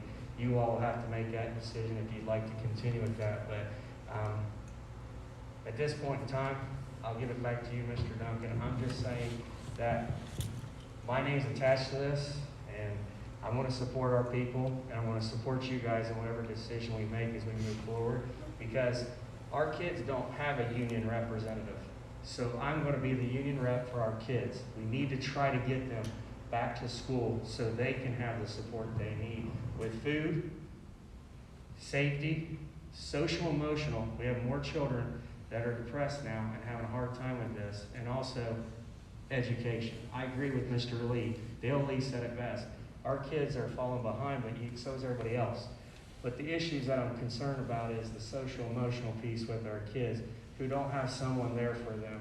And when we had the break over Thanksgiving break, I know Ken and I and some others went out and did a wellness check with some people. There are some places here in this county and other counties where it's amazing that our kids come to school every day, but that first mile or that last mile when they go home is one of the toughest. Let's forget COVID. I'm just talking about their daily life. And kids shouldn't be punished because their parents might not be able to afford internet or their zip code. And I want to neutralize that by getting a bus to them, bringing them to school, have an internet hall, and work with them. If parents feel like they need to pull their kids out of school and homeschool them, I'm not going to argue with them. I'm not going to do that. I'm a parent too. It's America. That's what I like about this, where we have conversations and we talk about this stuff. So at the end of the day, you guys hired me to do the best I can to support our children. That's what I'm doing, and you can make your decisions on what you want to do, and I'll support you either way. You have that from me, okay? Thank you, Mr. Warble. These are unprecedented times. We all know that. We've been in this since last February or March. There is no decision that this board or any board, whether it's a state board, Summers County board, or any county board can make that's going to make everybody happy. I do want everybody to know that a couple times a week I meet with Mr. Warble, and sometimes with Mrs. Farley and I meet with Mr. Warble, and we are looking at data, we're looking at things we have concerns with, we're listening to what people are bringing before us. We don't just come up with a decision, throw it out there and say, let's roll with it. We do a lot of analysis and a lot of evaluation. And there's a lot of things to look at. And I would like to say to everybody, we are looking at a lot of things. And we endeavor to make the best decision that we can. Having said that, since it is unprecedented times, I know how difficult this is. And we do not have a magic wand to make this easy on anybody. I know we like things to be easy. Nobody likes things to be hard. This is hard. It's been hard since back in July, and it's not going to get easier a whole lot anytime real soon. And we don't have the power to make this just easy. And we have a lot of responsibilities. And we do not take anything lightly. And so this board will search itself and try to make the very best decisions we can for everybody. And we believe and hold dearly safety of all in our system. So having said that, we all have bosses. We all would like to have complete autonomy. But there's always another boss above you, so we do not. Very few of us have all the autonomy we want. We do have this from the State Department, and there's some very specific things in there, and they were very specific when they passed this. So Superintendent Warble, on behalf of the board, and then I'll let any members want to talk, recognize you. Superintendent Warble, what would you like to see done? Because you are up close and personal with this every day, and it is what we hired you for. We'd like to hear from you on what you would like for this county to do going forward. I'm assuming, I guess, starting, next Tuesday? Yes.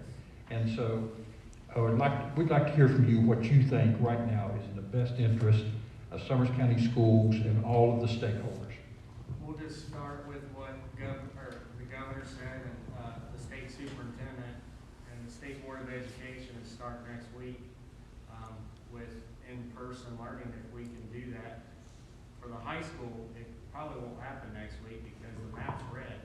But for everybody else, our elementaries are ready to go, and our middle school ready to go. Our high school ready to go, but the map will not show that. I just don't see the map changing. With Christmas and New Year's parties and everybody gathering, those numbers have gone up. And talking to Mr. Metter, I think yesterday, 26 new cases in Summers County. So I would imagine the red is not going away for the high school. So we'll just move forward with, I would like to move forward with what the recommendation was from the state level officials. Which is that the blended learning that we've been doing up to this time, what we did before the holidays? What we've been doing with the blended learning will continue. The only difference is The DHHR map is what we go by now, and if it's red 9 through 12, cannot go in person, but everybody else can. I would like to address that if I may. Okay. It's in the document. It's spelled out black and white. And correct me if I'm wrong, but pre-K through 8, the red map is not used. Is that correct, Mr. Warble? That's correct. 9, 10, 11, and 12, the state says you must follow the red map. And I want to make it very clear that we take seriously the directives we get. And I don't know a whole lot more to say about that. But for the most part, on Tuesday, the 19th, when our students do come back and we go back to work and providing in-person learning, we're going to be doing essentially the same thing that we were doing prior to the holiday break. Yes or no? Correct. Correct. The exception is the statement issued to us by the State Department regarding adherence to a red map for high school and not following the red map for pre-K through 8. And I don't know if there's anything else to say about it. Do any board members have any comments you'd like to make? Because we do. Ask Mr. Woodward. Sure. The three options are still available to parents? Basically, the second option changes just a little bit. If you don't have internet? If you don't have internet, we want to bring them to school in an internet hall so they can get the live training, or live instruction, not training. I listened to Mr. Price and training, now I got that on my brain, sorry. But the live instruction that the teachers are giving out at that time, not the asynchronous or what they call self-directed. You're going to have a live person working with you in the classroom. So like Amy showed, if you do third grade cursive writing, you can see the teacher writing it, you can do it, there's feedback. Pre-K through 2 is different though. They're going to be a little more flexible with their schedules, and the teachers and the principals, from what I understand today, have worked with the parents and contacted them and walked through a lot of different situations. I know Mr. Lester has even talked to some parents about their Wi-Fi connectivity, and he even drove to one parent's house and said, yeah, this isn't good. It wasn't that we didn't believe this parent, it's just, you don't know until you go and see it. It's hard to understand. There's a lot of crooks and crevices, and it's not easy to do. This has been a big divide in our country, not just West Virginia, but those who have internet and those who do not. And I need to support those who do not by trying to get them into school to an internet hall where they can be socially distanced like in this gymnasium to make that happen. I would like to discuss this one thing just a little bit regarding students who do not have internet access at home and can't access our hotspots. I want to make this very clear. In bringing them to school, we are not stuffing them into classrooms, as some people thought. We're not negating or going against the 6-foot spacing. If those spaces are filled, then the plan is to be adequate spacing, and it would be in a large area such as a gymnasium. Am I correct on that, Mr. Warble? Correct. Okay. So that follows CDC guidelines, does it not, Mr. Warble? Yes. And in addition to that, we're doing all of the spraying and cleaning, masks, spacing, and the purchase of those things put around people's desks. And it gives those students the opportunity to get direct instruction online within the building or within the study hall, gymnasium, or whatever it is. Okay? Members, anybody want to ask any questions, address anything? Okay, thank you. I do not agree with Oh, sorry. I'll do without it. Go ahead. Okay. I'm done. I'm good. I just want to go on record as saying that, as someone who actually has a child in the system, I'm not even a little bit happy about the whole disregarding the DHA or MAC. That makes me a very unhappy mom. It makes me an even unhappier board member. So I just want to get that, out of the way. I would also add the suggestion, because I'm sure that your office is being just completely inundated with calls, with people with questions, that perhaps some of the questions that you keep answering, perhaps we can find some place on the board website to put a list of the answers to those frequently asked questions, which would be helpful to me because I have people asking me questions and I don't know the answers either. So that, they have that there to maybe cut down on a little bit of the work for the board office staff with regards to that, and also perhaps a place where people could add questions that they may have.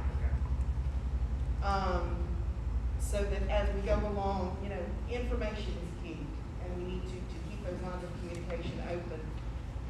In a situation like this, parents need to be able to ask and get answers as quickly as possible.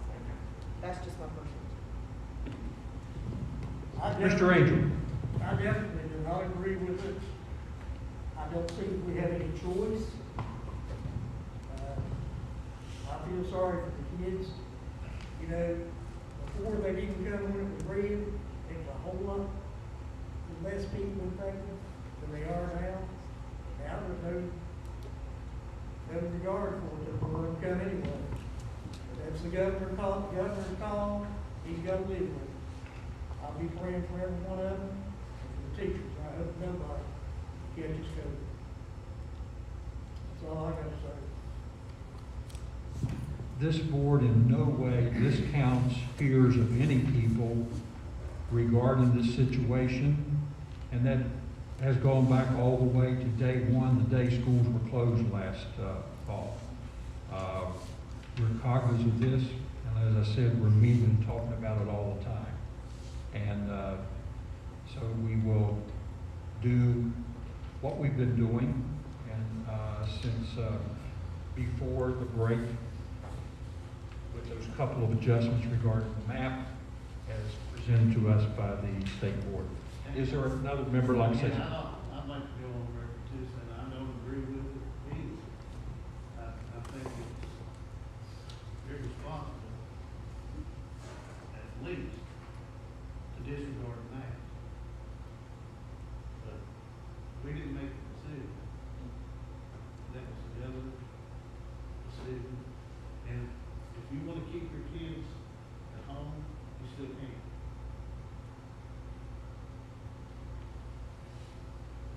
Mr. Brogan, do you have anything you would like to add?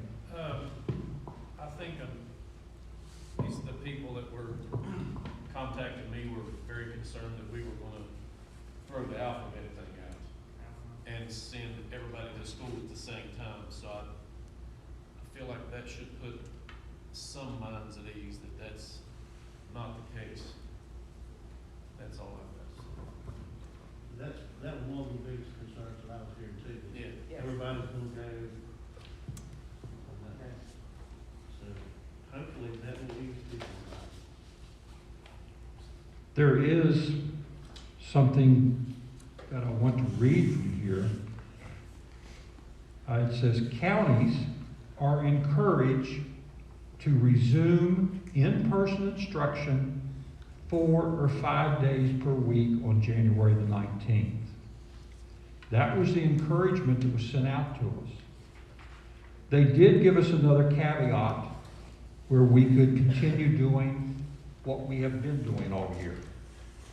And based on what Mr. Warville has said, we're going to do what we've been doing. There are some counties that are going to, I can tell you, for example, Greenbrier County's elementary schools have gone 5 days a week, all students, ever since August. There are going to be some counties who are going to take this, they have these two options here, and they're going to do 4 or 5 days per week with all of their students present. They're allowed to do that, and they're encouraged to do that by the state. We chose, I guess, we're choosing not to do that. I know we're not. And Having said that, any other comments by anybody on the board?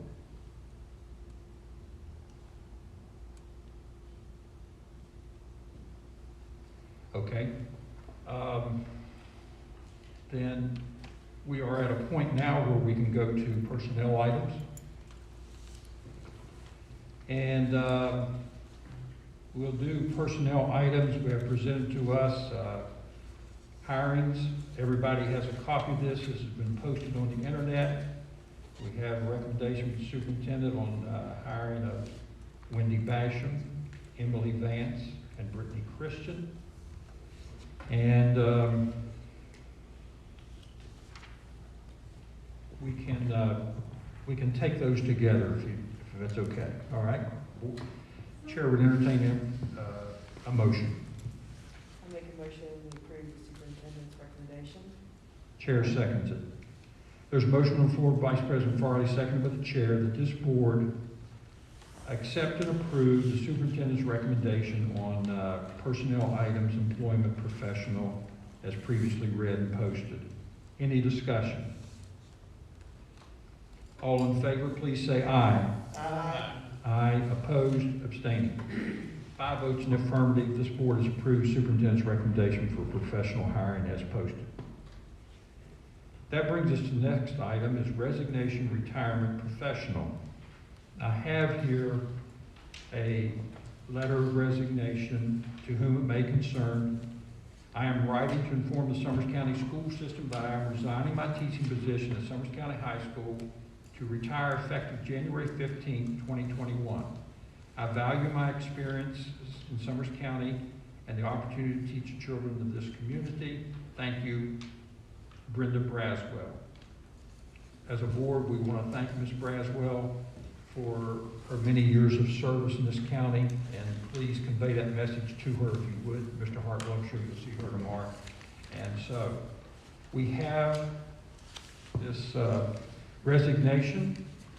The chair moves that we accept the superintendent's recommendation for the acceptance of Brenda Braswell's retirement, and we wish her a happy retirement. It'll be the best job she's ever had, I promise you, and she won't miss a day of work. Anyway, is there a second? Okay. There's a motion by the chair, seconded by Mr. McBride, that this board accept the superintendent's recommendation for retirement of Brenda Braswell. Any discussion? All in favor, please say aye. Aye. Aye. Opposed? Abstaining. 5 votes in the affirmative. The board has accepted the superintendent's recommendation for the retirement. That brings us forward to in and out of county requests. Doesn't look like we have any, do we? No. Okay. Item 16 on the agenda is superintendent's report. Mr. Ward. Okay, I'll make this pretty simplistic. I had Lauren go ahead and put together a sheet of information here of the money that we received for the first round of CARES Act money or COVID money.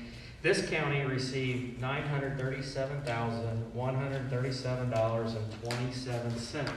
At that time, this summer, we were told, we were advised, and we were given the directive, make this last 2 years. So we put the budget together, and we had Renee put it in a system for the state called a GPS. And that GPS system says, how are you going to spend your money and give a rationale of why.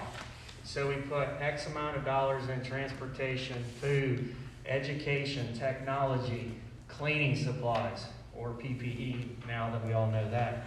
Basically, to let you guys know, just here recently, we were told, need to spend that money now. Forget the 2-year deal. Spend it quickly. You're going to get probably about 4 times the money you received just this past summer.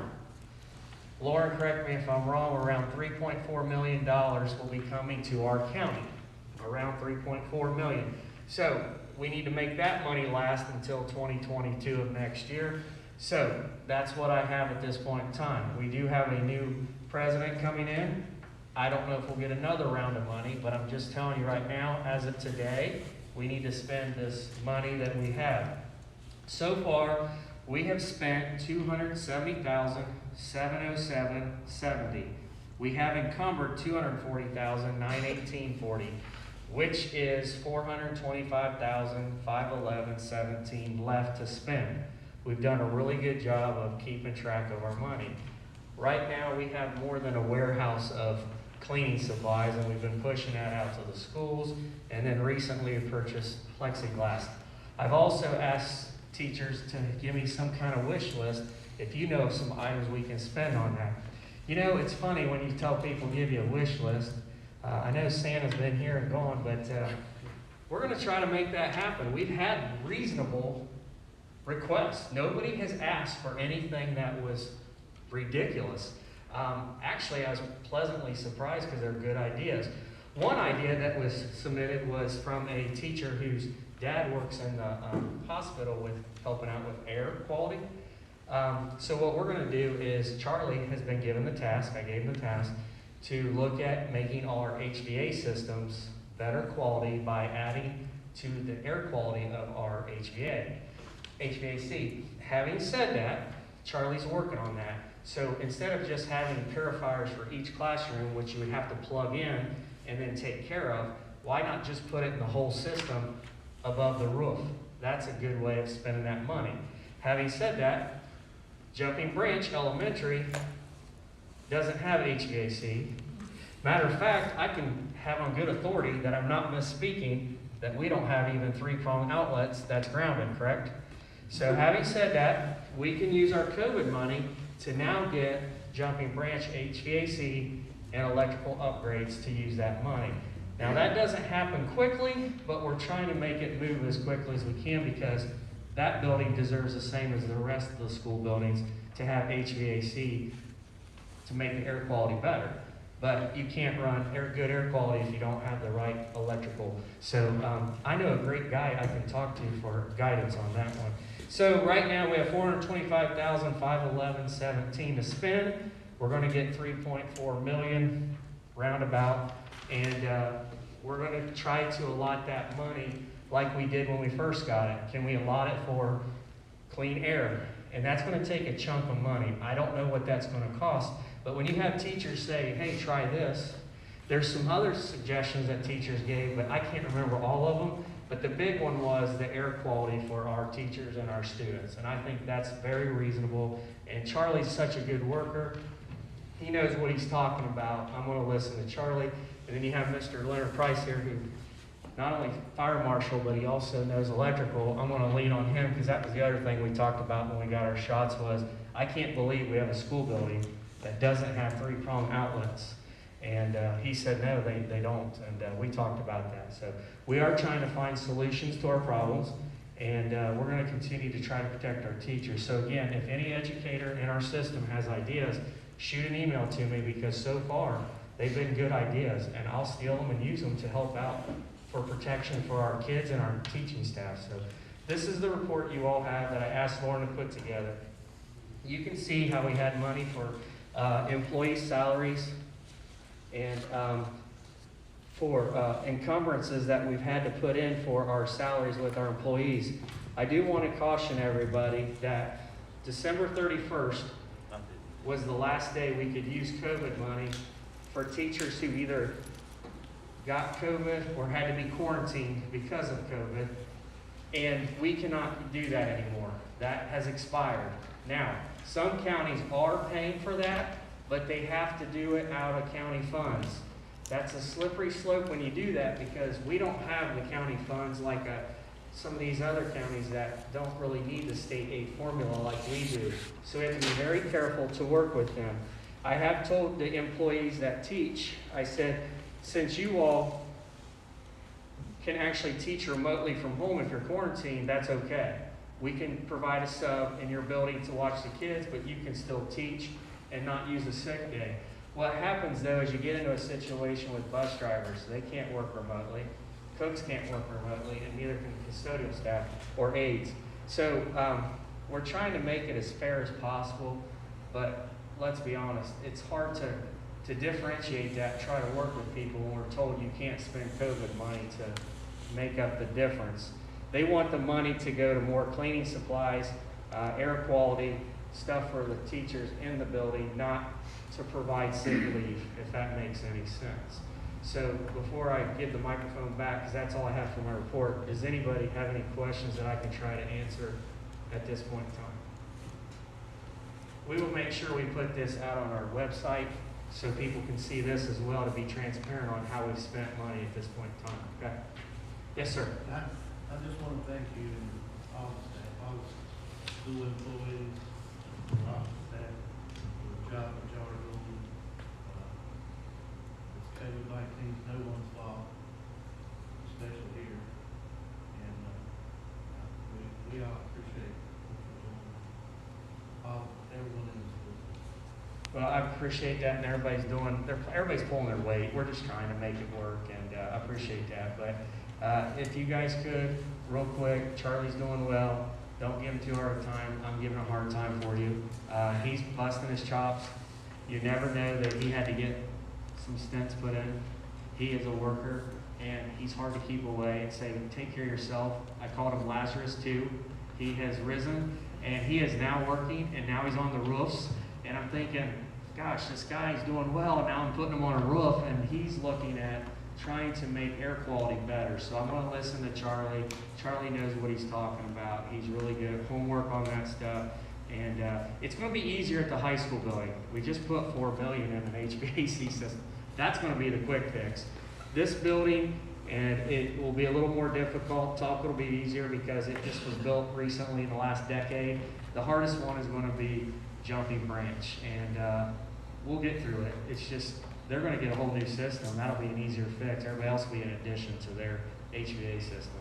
But if anybody has any suggestions, just email them to me, and I'll be glad to print them out, because that's what we're doing right now. Thank you, Mr. Warble. I would like for everybody to know, got $900 and some thousand in the fall COVID money.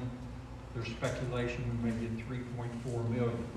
That does not make us flush with cash, because when you get that money, it comes with a whole string of requirements and parameters on how you can spend that money and what you can spend it for. So just remember, we're really bound on what we can do in spending that money. Before I go on, I wanted to go back and make one more point regarding the policy that we got. As per the policy passed by the state board yesterday, this local board of Summers County does not, do not have the authority to say we are going to go all remote in our whole county with all of our schools. We cannot do that. It's in the document there. We are specifically forbidden to do that. We do not have that autonomy. If there is a situation where the health department, in working with Superintendent Warville, determines a COVID situation or some type of emergency with a particular classroom or a school, particular school, then Mr. Warville does have the authority to deal with that. But just remember, this board and Mr. Warville, we do not have the authority, as per the policy passed yesterday, to say, well, we want to close all of our schools and go full live remote learning. We cannot do that. We've been forbidden to do that. So anyway, Mr. Warville, anything else? Just at the next board meeting, I have February 11th and 25th down. Is that what we have? Yes, 6 p.m., 11th and 25th. Does anyone have anything that they want to have on the next agenda for discussion? Okay, if you do, contact Mr. Warville per the Open Meetings Act. We apologize for this taking a long time, but I think there was a lot of good things done today. At this juncture, Ms. Farley, you're on.